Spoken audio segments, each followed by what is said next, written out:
100 years separates their reigns. Different eras, different societies, almost different worlds. Two women, Elizabeth and Victoria. Two queens who have steered their course through periods of extraordinary change.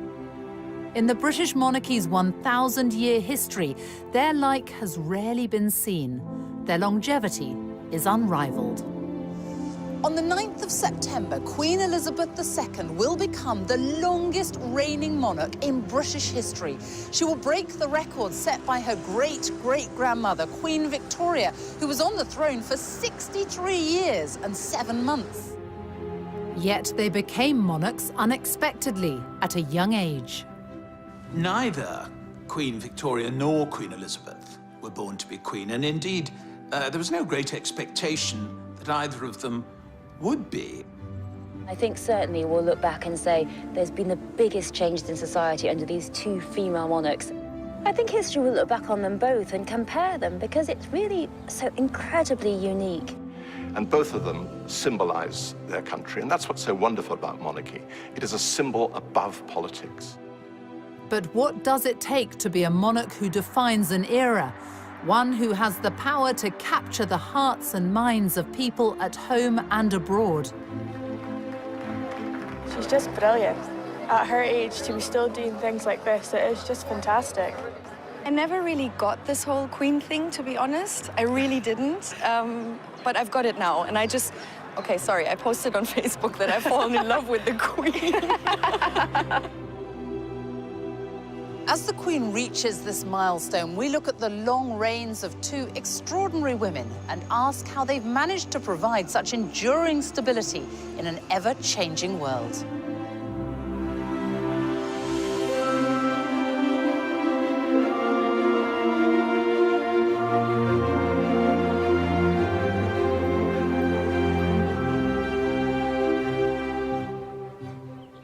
It's March 2015 at Canterbury Cathedral. And here she is, Elizabeth II, the face of the modern monarchy.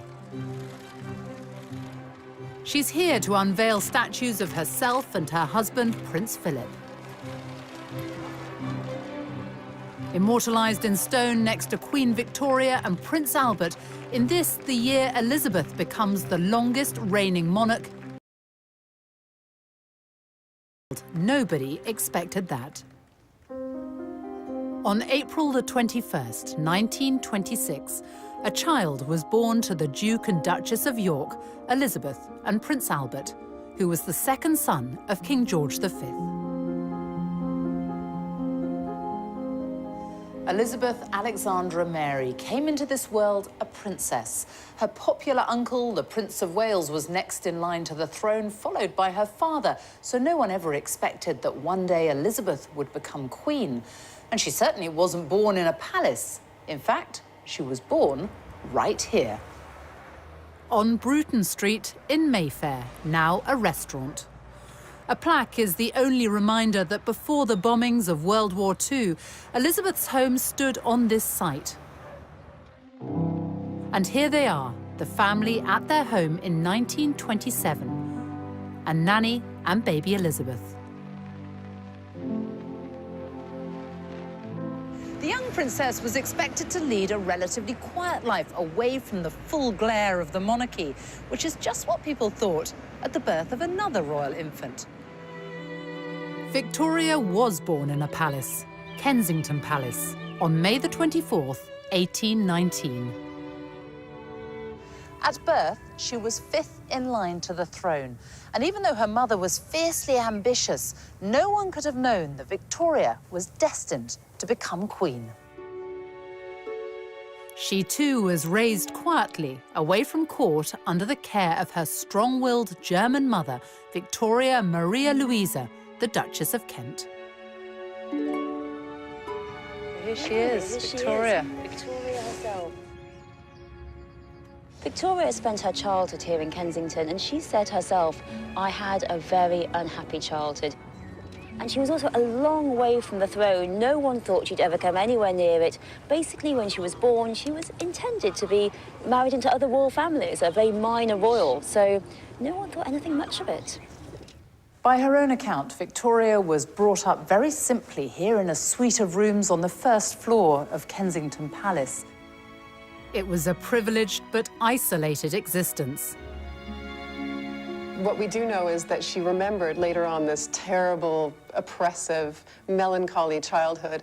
We think it was a little bit more complex than that. In what way? Well, she was lonely, but she was also very imaginative. She had 132 dolls, and they're all very neatly and in a very organized way listed in her inventory, which she kept at the time. She must have had a sort of very, a dream world, the way she played with these dolls. I suppose she had a lack of friends. We wonder whether some of the costumes could possibly be made from fabrics that made Princess Victoria's dresses. That's not something we're able to prove, but it's a possibility. Before she was 1, her grandfather and father died. And when her uncle George IV passed away, another uncle became king, which meant she was next in line to the throne at the age of 11. Life became even more restrictive.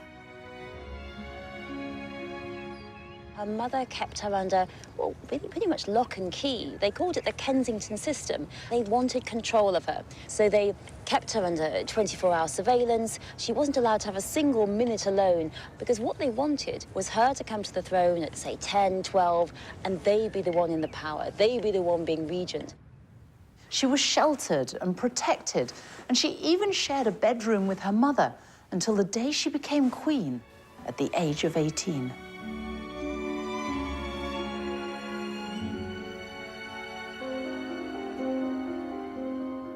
In stark contrast, Elizabeth's early life was happy and carefree.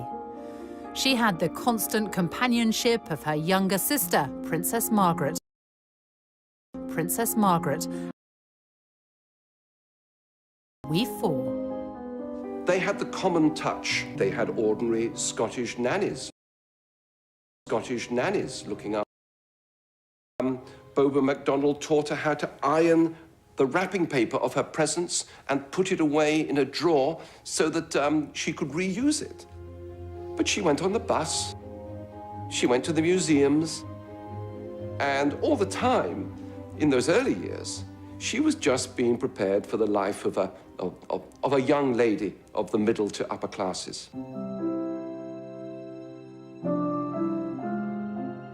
But all that changed suddenly in 1936. It was the year of the Three Kings.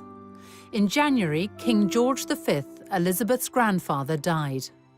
Her uncle took the throne as King Edward VIII, but his reign lasted just 325 days. He abdicated in order to marry the twice-divorced American Wallis Simpson. By December that year, Elizabeth's father was king. Elizabeth moved here to Buckingham Palace with her family at the age of just 10. Her father was now king, and it must have been a huge change for the young princess, who until then had been raised in a more modest family home, albeit in Mayfair. It was 1937, exactly 100 years after Queen Victoria had arrived here at the age of 18. Victoria left Kensington Palace just weeks after becoming queen. Her first requests were for time alone at last away from her mother and a bedroom of her own. She got much more than that. Victoria became the first monarch to make Buckingham Palace her official residence. Over the years, she transformed the place, and visitors to this day are still met by the paintings of her nearest and dearest. How much did Queen Victoria change Buckingham Palace, and why? Well, I think she wanted to make it a centre of court life, and court life, I think, of a very different sort. I mean, the thing about the monarchy in the middle of the Victorian period was that it became respectable for the first time. And really, this was a palace which was going to house a court which was the epitome of the kind of new morality of the family and of society. Elizabeth has transformed this palace in another way. In 1962, she opened the Queen's Gallery to give the paying public access to the royal art collection. In 1993, she opened the doors even wider. Tens of thousands now take the chance to wander through the staterooms, with ticket and gift shop sales going towards the upkeep of the artworks.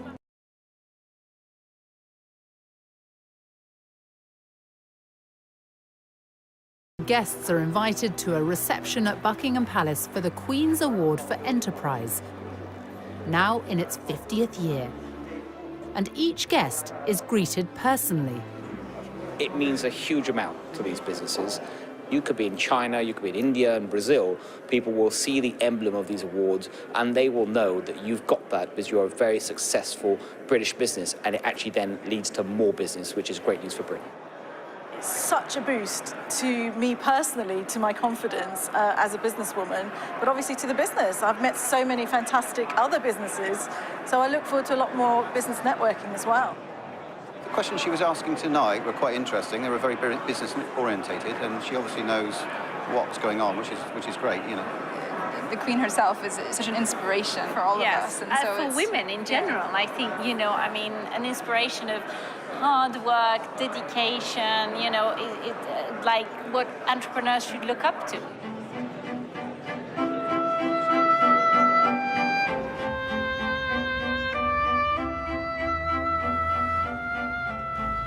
Buckingham Palace, it's such an iconic building. It's hard to imagine that it hasn't always looked like this. But Queen Victoria wanted to extend the palace, and so she sold Brighton Pavilion to pay for it and added on this whole frontage, everything you can see now, including, of course, one of the most famous balconies in the world. Here's Victoria in 1893, first photographed on the balcony. And Elizabeth, her great-great-granddaughter, making her debut as a baby. Across time, the balcony became a sort of rallying point for the nation. No more so than in May 1945, when war in... as Elizabeth stood proudly by him in her uniform.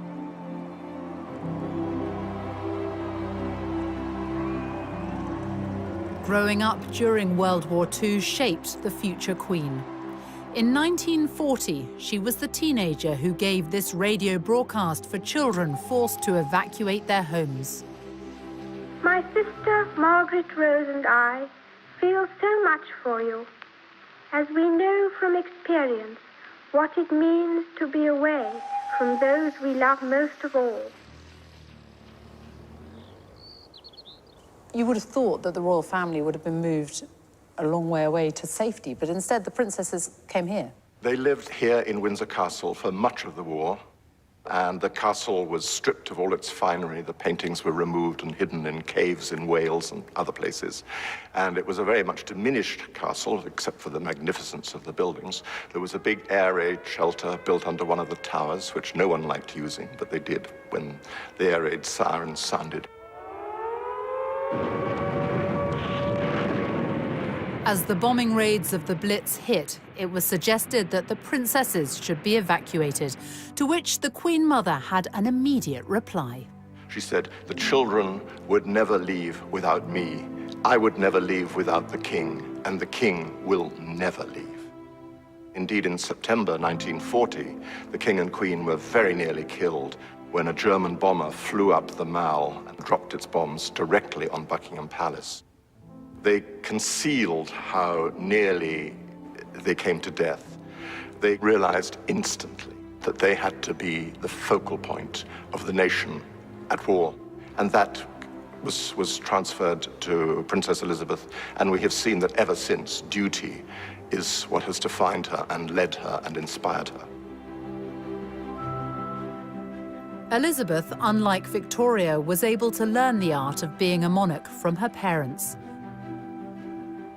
But both entered public life in the same way and in the same place, each showing their commitment to the armed forces.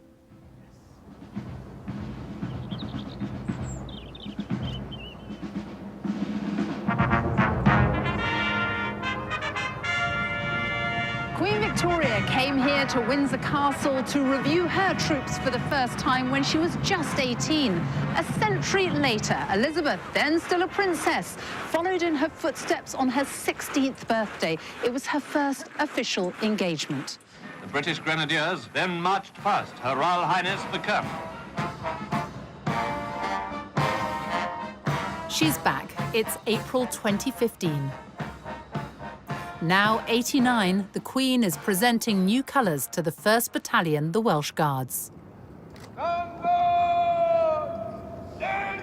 She knows the military inside out and played her part in the war effort when she joined the Auxiliary Territorial Service at the age of 18. One of the things she did was to learn how to strip down her truck. And there are famous pictures of her doing so. And she worked with other people who had been called up who were serving from all walks of life. And I think that was her first proper introduction to life outside of the family.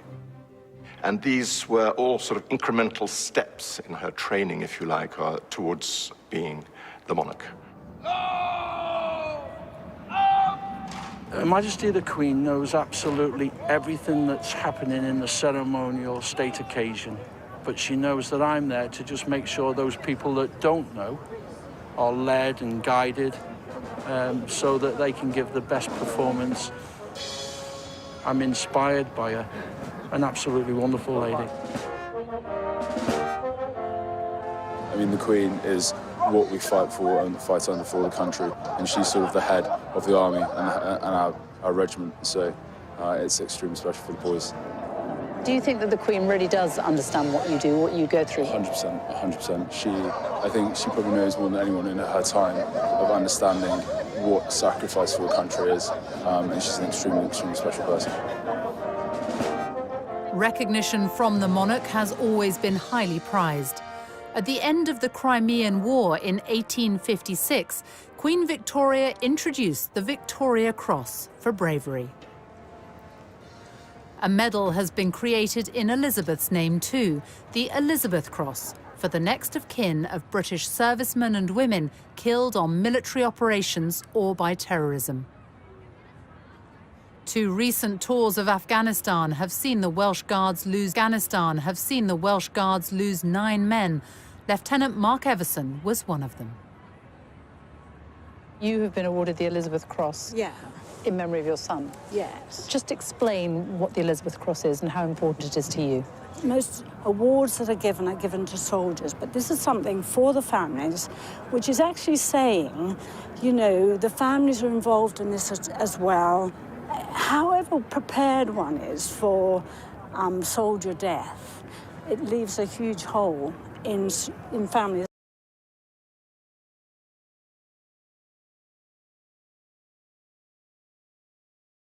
This memory, this little cross signifies that, really. Elizabeth is the daughter, mother and wife of military men. By her side today, as he has been for every step of her reign, is Prince Philip, the Duke of Edinburgh.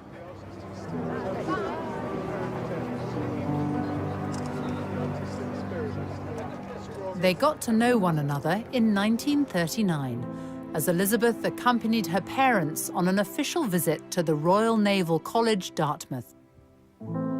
The cadet assigned to show her around was Philip, a prince by birth of Greece and Denmark, also a great-great-grandchild of Victoria's.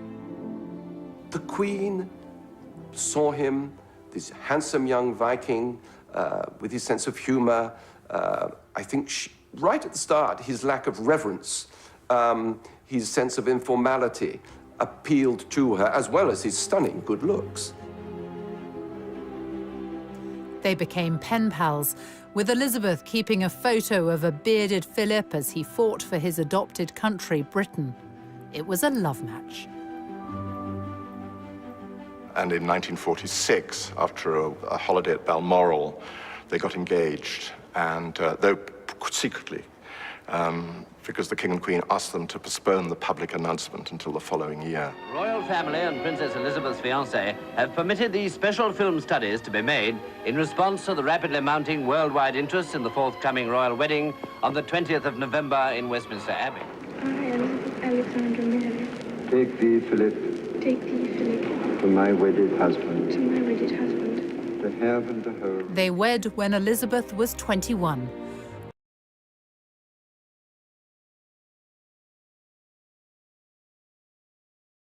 And that of any other British sovereign.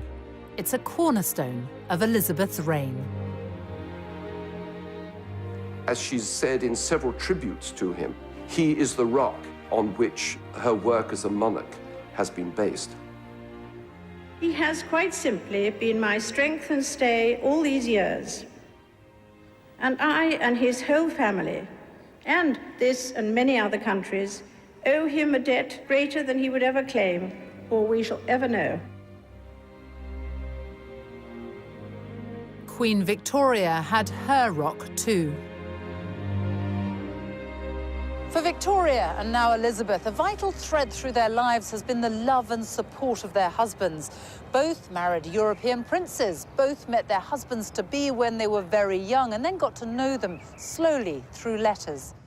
He also looked like a film star. I mean, there's something very romantic in the fact that both Prince Albert and Prince Philip were both sort of gorgeous to look at. You know, that builds up the whole fairy tale. Victoria was 16 when she met Prince Albert of Saxe-Coburg and Gotha. He was her first cousin from Germany. It was determined, more or less, from childhood onwards, that Victoria would marry one of those Coburg children. There were some other candidates for her to marry, but that was the obvious one. And it was her great luck that she fell in love with him, besottedly. It was a real love affair and love match from the beginning. They kept in touch by letters, and she described him as so sensible, so kind, and so good, and so amiable too. She really hadn't had a chance to have anyone to love. She and her mother had been at loggerheads. She had no sister, no friend, no father. So she'd been a very lonely child, and all this passion had really pent up inside her.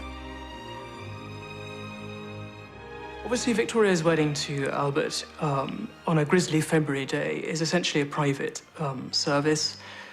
Victoria herself said that she noted every detail. Indeed, she does appear to have noted every detail in her journal afterwards. I think for Victoria, it was a wonderful day in every way. The couple were married in 1840. Victoria was already queen, so she had to propose to him. They went on to have 9 children. Albert brought an experience of the world Victoria had never known. He developed a strong interest in arts and culture and built the Italian Gardens in Kensington as a testimony of his love for her. She rejoiced in her marriage to Albert, and it had for her a significance only rivaled by her coronation day. Victoria's coronation came after the death of her uncle, William IV.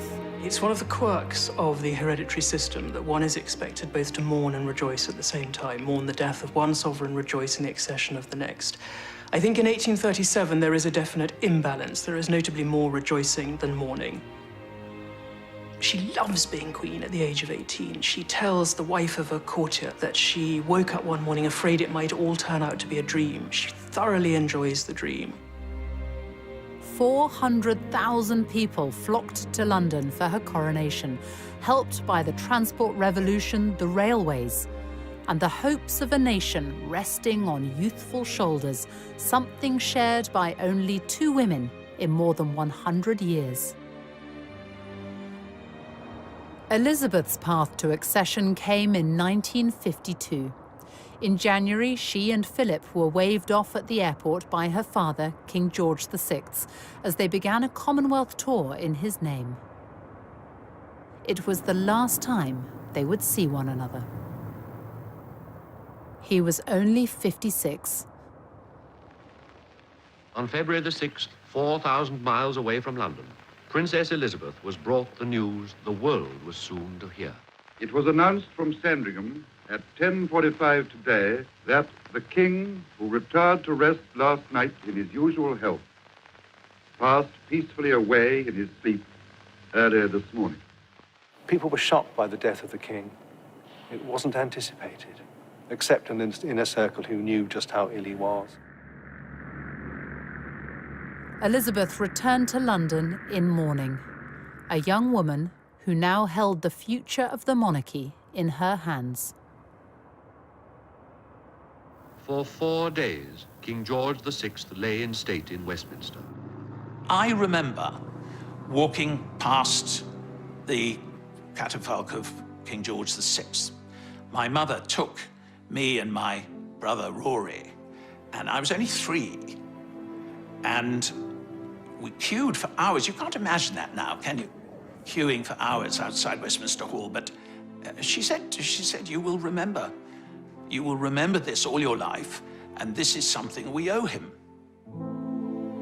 The nation mourned for the man who had saved the British monarchy. He passed on the essential value of duty to his daughter, something his great-grandmother, Victoria, understood well herself. In 1838, Queen Victoria, at the age of 19, came here to Westminster Abbey for her coronation. Just over a century later, her great-great-granddaughter Elizabeth followed in her footsteps and was crowned right here in the very same place. More than 8,000 people packed the Abbey that day, and millions were watching on the television around the world. Elizabeth was 27 years old and the mother of 2 young children.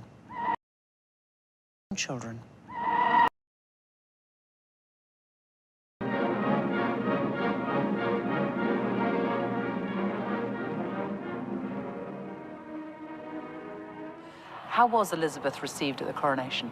We all became romantics on a huge collective scale. And of course, the setting in this abbey, where the very stones talk, with the old statesman in marble looking down on it, Disraeli, Gladstone, Peel. We were right in the middle of this wonderful combination, which the Brits pride themselves on, or did, of juxtaposing tradition and modernity and making the two work together. But above all, the young woman sitting just over there.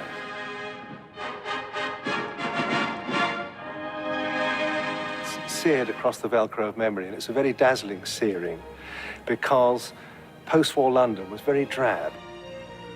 We'd lost 1/3 of our wealth in the war. There was still rationing. Very few people had any new clothes. And yet suddenly, in amidst this heroic drabness, there was the starburst of the coronation of the new, beautiful young queen.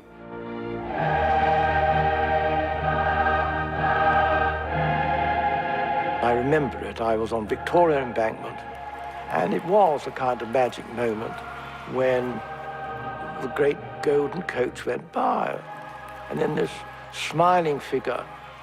It was one of the moments of the reawakening of the country after a long and tense and deprived period.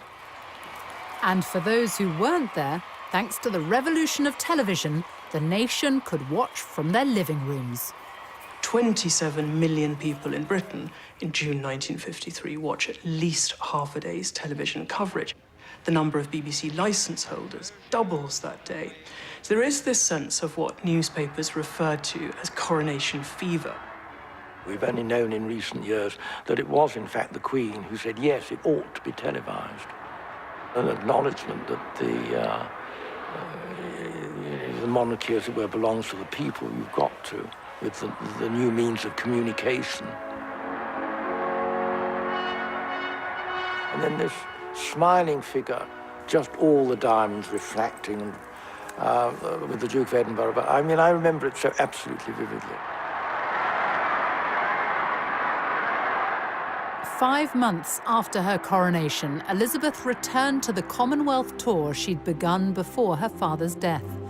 Now she was Queen and also head of the Commonwealth of Nations, which, from small beginnings, has expanded during her reign to take in 53 countries.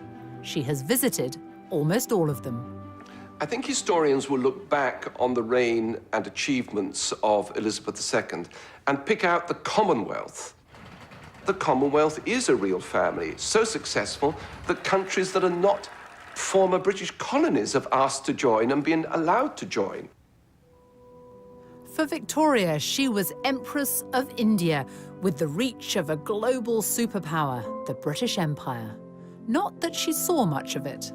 Britain did rule half the world and it stretched everywhere from Canada to Australia and included great tracts of Asia and Africa. And it's true that Queen Victoria didn't visit any of these places. She was very much in touch and thinking about them a lot. She became besotted with India and Indian culture in her later years. She taught herself Hindustani, and she could speak a little bit of Urdu. She would have loved to go to India, but they didn't let her. So in her mind and her spirit, she traveled, completely unlike Queen Elizabeth, who actually travels. Queen Elizabeth II has crisscrossed the globe for more than 60 years. Here and abroad, she has shaken the hands of history. It's June 2015, and once again, the red carpet is laid out on foreign soil. This is Berlin's take. This is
but that will not faze the most well-travelled monarch in history. The Queen first came to Germany on a state visit in 1965. It was a country still divided by Cold War communism. Her visit was a gesture of solidarity and a step towards normalizing relations with Germany in the decades after World War II. People still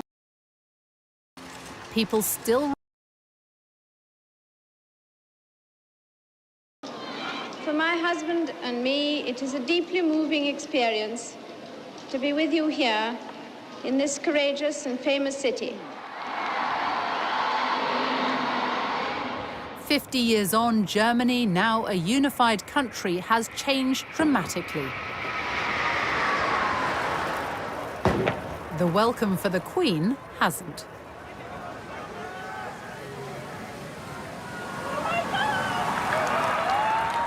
Wherever the Queen goes, she brings with her a sense of occasion, and there's been real excitement here in Germany in the run-up to this visit. She's on every front page today, and the papers are full of what to do, what to wear if you meet her.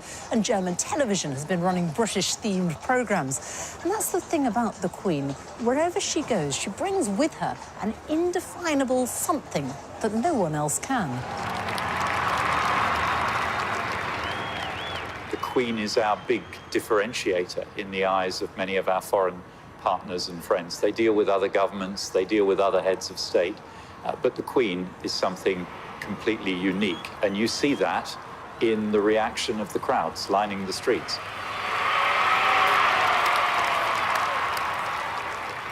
Two of the most powerful women in the world, one a monarch, the other the German Chancellor, who has been dubbed the Queen of Europe, and the German Chancellor, who has been dubbed the Queen of Europe.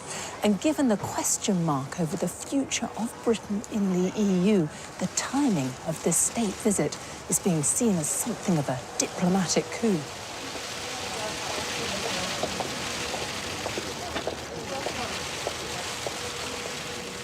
I think for many people, for many different reasons, this is a very important visit, a very important moment, and it brings Britain and Germany closer together at a time which is, for us, actually very important for there to be good and close relationships.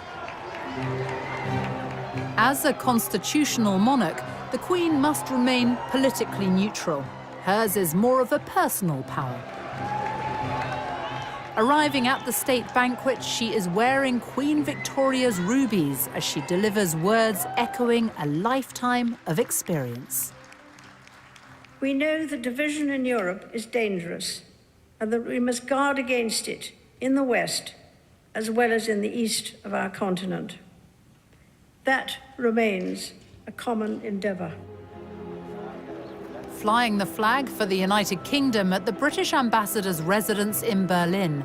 Every year, a garden party is held to honour the Queen, but this is the first time she and the Duke of Edinburgh have actually been able to attend. The interest in Germany in the Queen is already big. People have been thinking about the institution of the monarchy and about the overall relationship between Germany and the United Kingdom. In diplomatic speak, we'd call it soft power. It's what the Queen stands for. It's the values that she embodies, and that has deep impact. There's all those disputes we do have at the moment in Europe about Britain and Europe and the rest of the world. So it's important that we do have this unifying personality. She's there and she stands for something and a value that is not changing. And so it's like an authority. You know, all the emotions here at this garden party that show that there's a very strong belief in Germany that please stay in the EU, we need you. Very smiley and talkative, actually. Yeah, and I never really got this whole Queen thing, to be honest. I really didn't. But I've got it now, and I just... Okay, sorry, I posted on Facebook that I've fallen in love with the Queen.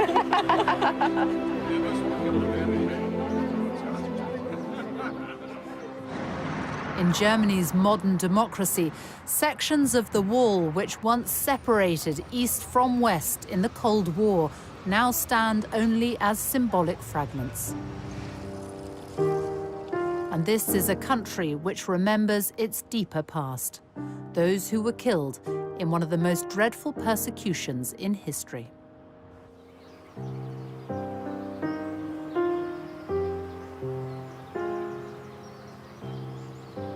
70 years ago, British forces liberated this camp, and they discovered, much to their horror, that on this very soil, tens of thousands of people had died in a most horrific fashion. It was liberated by World War II Allied troops in April 1945. 70 years later, it is the Queen's request that she and the Duke of Edinburgh end their German state visit by paying their respects at the site of the Bergen-Belsen concentration camp. And for some, the memories are very personal. To me, it was just one huge horror story. How any human beings could treat other human beings in this way. Just incredible. I don't think there was a sort of screaming of joy because everybody thought we must be dreaming. We hear an English voice. That wasn't what we were preparing us for. We were preparing us to die.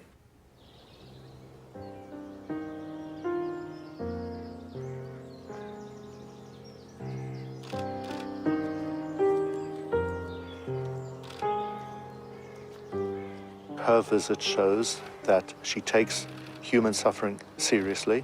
She identifies with the pain and deep suffering of the Jewish people. And together with so many other people, she's absolutely determined to guarantee that the horrors that took place here in Belsen will never happen anywhere else again.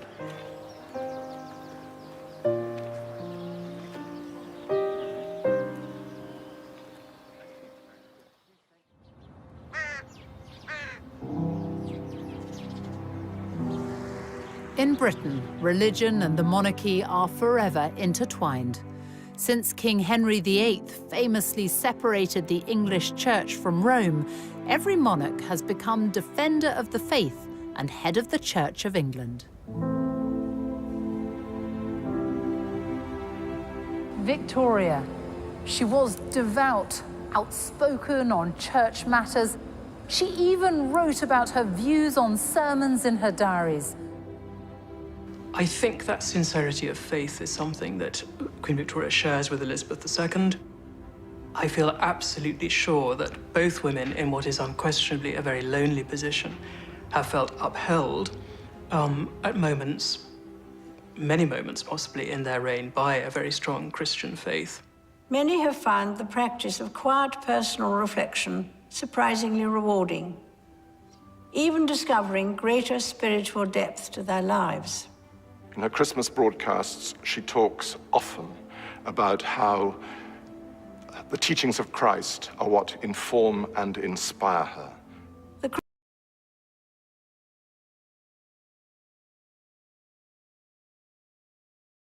Feet very firmly on the ground, but spiritually, she's got this dimension in which her personal faith is linked to her duty as a monarch. And each monarch also has formal duties in relation to the government of the day. It was during Victoria's reign that political power moved away from the sovereign, but she still kept a keen interest in the details of political life, as does Queen Elizabeth, who at the start of her reign decided to change the monarch's regular meetings with the Prime Minister into a weekly affair, the audience. When Parliament sits, the Prime Minister arrives for their regular meeting, where the Queen has what's been described as the right to be consulted,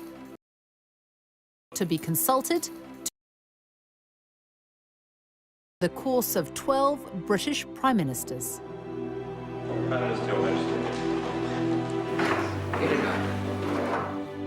Her first PM was Winston Churchill, who'd known Elizabeth since she was a child and was the only elected member of Parliament under both Victoria and Elizabeth. Well, Churchill was in love with her. There's no other way of putting it. A member of his private office said that he was dotty about her and felt very protective of her and wanted to ease her into the duties of monarchy. And she receives the red boxes daily, containing cabinet and foreign and Commonwealth papers. She's been terribly well informed. When you think about it, the first weekly intelligence summary she got from the Joint Intelligence Committee in February 1952 would have had at least a section on it, I'm sure, of Stalin's capabilities and military intentions. Can you imagine it? The long reigns of Elizabeth and Victoria mean they have had to steer their way through periods of extraordinary change. Queen Victoria's reign saw the Industrial Revolution, economic progress, and the growth of the British Empire. Scores of grand buildings went up during the Victorian age, many of which are still with us today, like this one, the Victoria and Albert Museum. It houses one of the largest collections of decorative art and design in the world.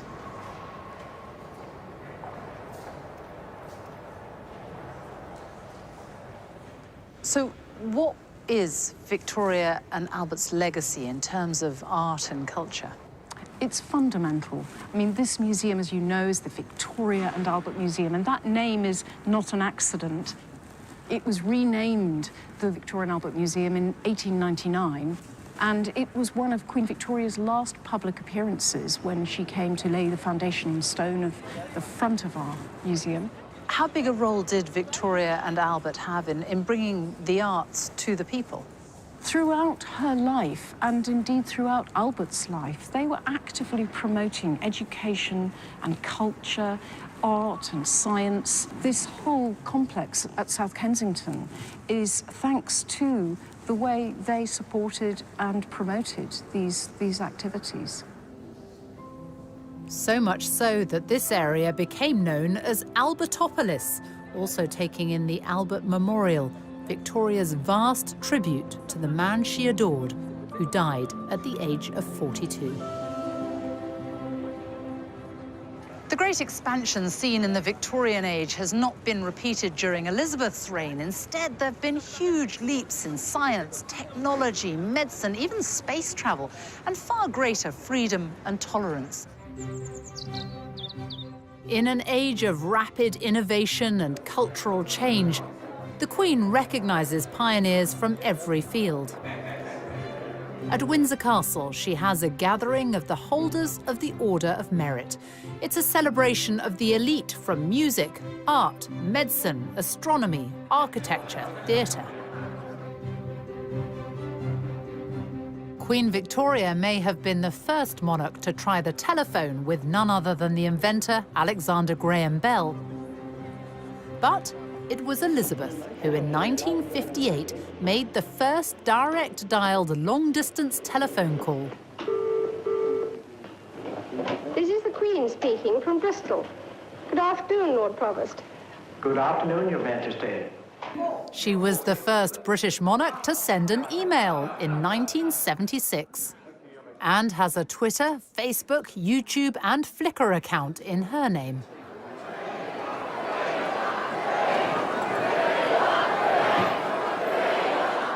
In the monarchy's 1,000-year history, only 2 British sovereigns have marked their silver, golden, and diamond jubilees. Victoria and Elizabeth. To mark her 60 years on the throne, Elizabeth chose to be photographed in front of the Queen Victoria Memorial with the diamonds worn by Victoria more than a century earlier. And if a Jubilee celebration is a test of popularity, it's one the Queen easily passed. Hundreds of thousands turned out to celebrate. Her speech that year seemed to recognise her unique place in the world. I have been privileged to witness some of that history, and with the support of my family, rededicate myself to the service of our great country and its people, now and in the years to come. Hip hip! Hip hip!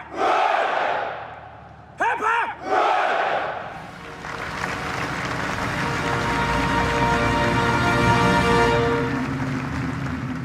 And then that same year, for the London Olympics, the Queen was cast.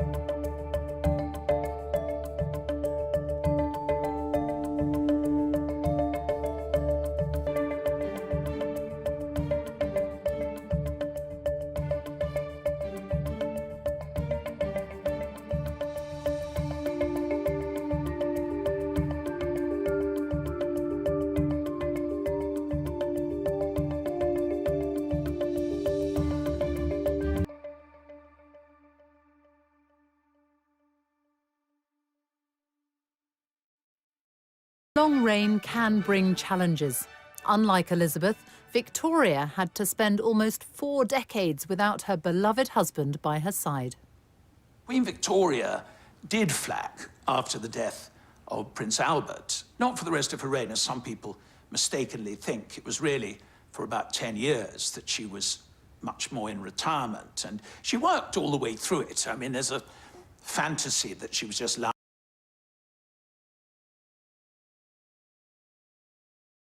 years. The politicians constantly feared, because she was so reclusive and shy and didn't like waving from balconies and didn't wear crowns, that somehow or another she was out of touch. And in a very mysterious way, she wasn't.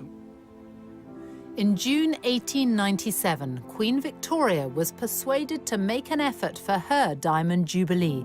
She was captured in this rare footage, and she had an empire to call upon. London had never seen anything like it. The Bengal Lancers, people from all over the world, African warriors, parading through the streets with all their wonderful costumes and uniform.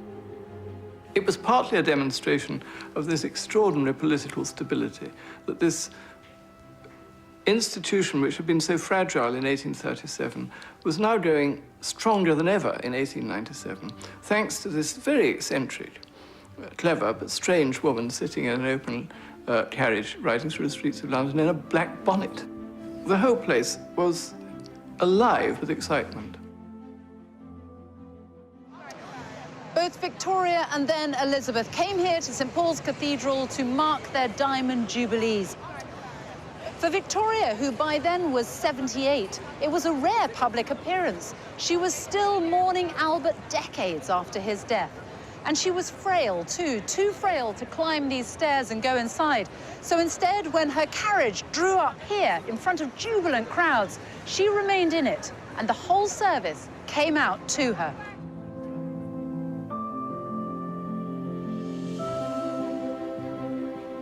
But we do know what Queen Victoria thought about her Diamond Jubilee. She wrote about it in her journals, and just a few years ago, Queen Elizabeth had them all put online. Victoria wrote, "A never-to-be-forgotten day. No one ever, I believe, has met with such an ovation as was given to me, passing through those 6 miles of streets, including Constitution Hill. The crowds were quite indescribable, and their enthusiasm truly marvelous and deeply touching. The cheering was quite deafening, and every face seemed to be filled with real joy. I was much moved and gratified."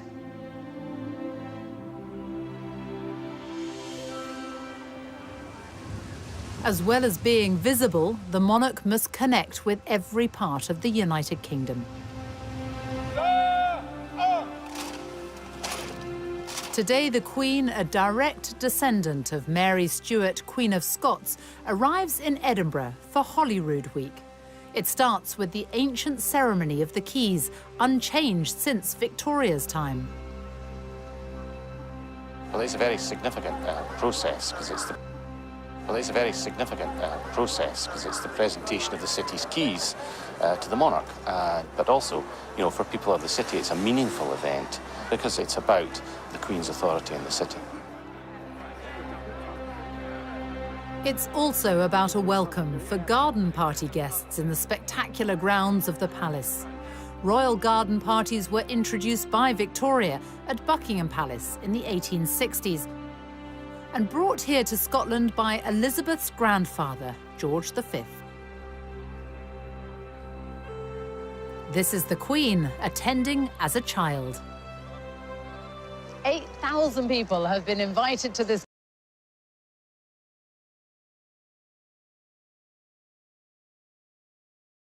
and heritage.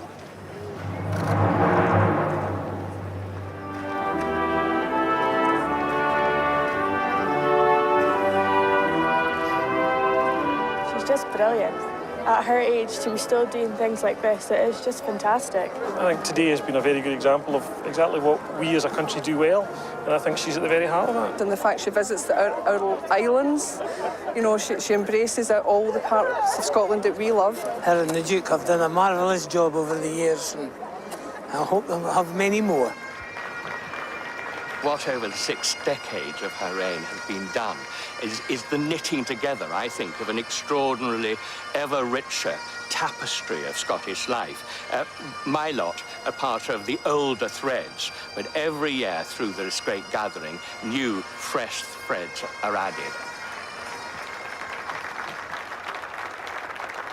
The Queen has deep personal connections to Scotland. Her mother grew up here. Her sister, Princess Margaret, was born here. In fact, she was the first royal baby to be born in Scotland for more than 300 years.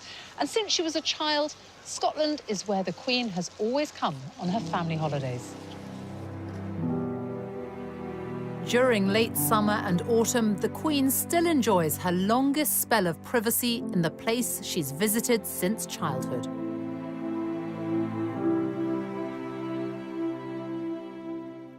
It's a tradition started by Victoria, who in her 20s was only the second reigning British monarch to venture north of the border since the days of Charles I.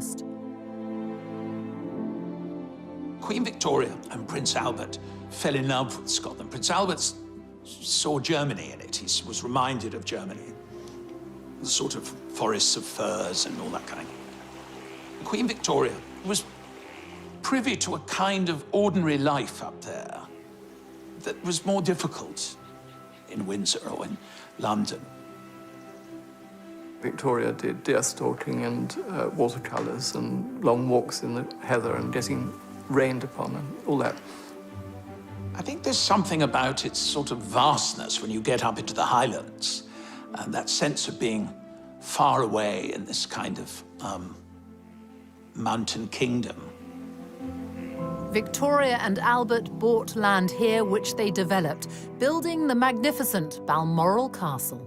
Balmoral was very carefully chosen up on a bluff with the forest quite far back and the water very much below and so on. And it became their own place. You know, it wasn't a house of the British monarchy. It was the house of Victoria and Albert.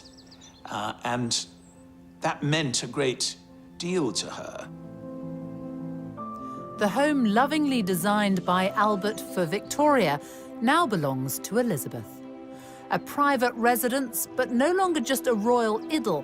For 18 weeks of the year, it's open to the paying public.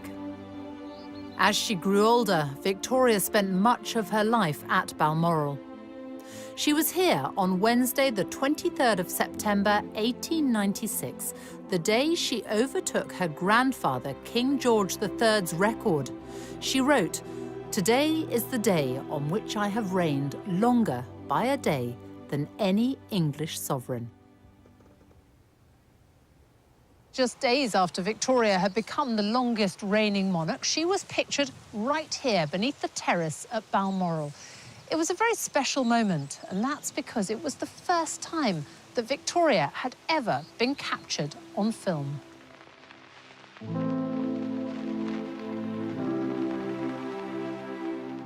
Here she is, surrounded by dogs, children and grandchildren. Victoria, a focus of national unity, who chose to mark her momentous day quietly. Elizabeth will also be in Scotland, but will carry out some official engagements.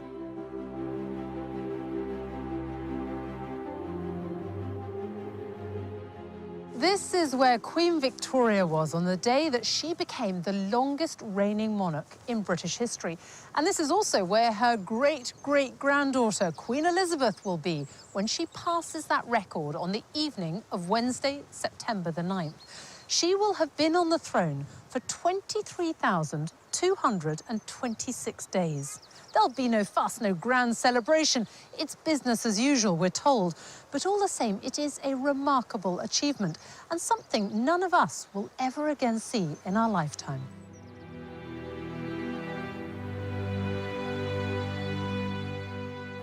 Even for those that don't think about the monarchy or don't follow it particularly, the fact that she is there and it's there as an institution and she never puts a foot wrong.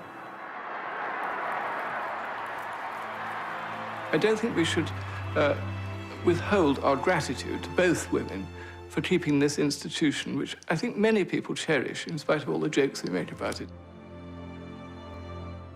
By being inscrutable, untouchable, unfashionable and unfaddish, the Queen remains a concept that all people potentially can connect with. And I think that's a very important and valuable aspect of our national life. And she simply is always out there meeting people, speaking to people, and very much identifying herself with the whole population, not just one certain group of it. Politicians come and go when they talk about the big society. The Queen and the royal family have practiced it and continue to practice it in all sorts of ways. And that stems totally from the sense of duty and religious convictions of Elizabeth II. This is a great country, and one of the reasons it's great is because we have had this continuity of kings and queens for so many centuries. And this queen is probably going to be seen as one of the greatest of all. I think what she has done is she has made us all believe again in the viability of the institution she represents. And to me, that's a great achievement. I declare before you all that my whole life, whether it be long or short, shall be devoted to your service and to the service of our great imperial family to which we all belong. That I shall not have strength to carry out this resolution alone unless you join in it with me, as I now invite you to do. I know that your support will be unfailingly given. God help me to make good my vow, and God bless all of you who are willing to share in it.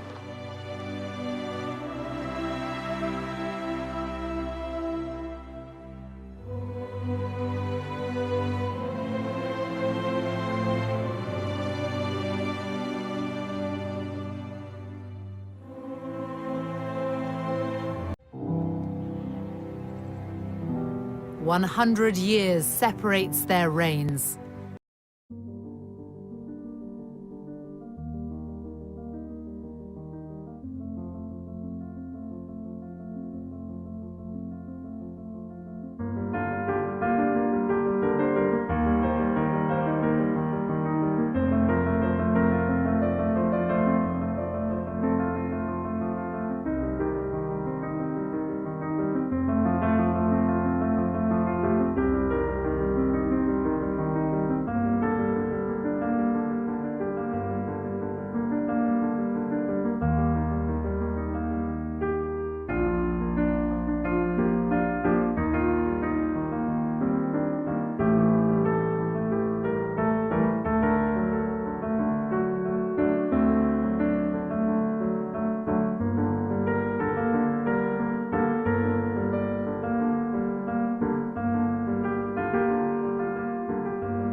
And they're all very neatly and in a very organized way listed in her inventory, which she kept at the time.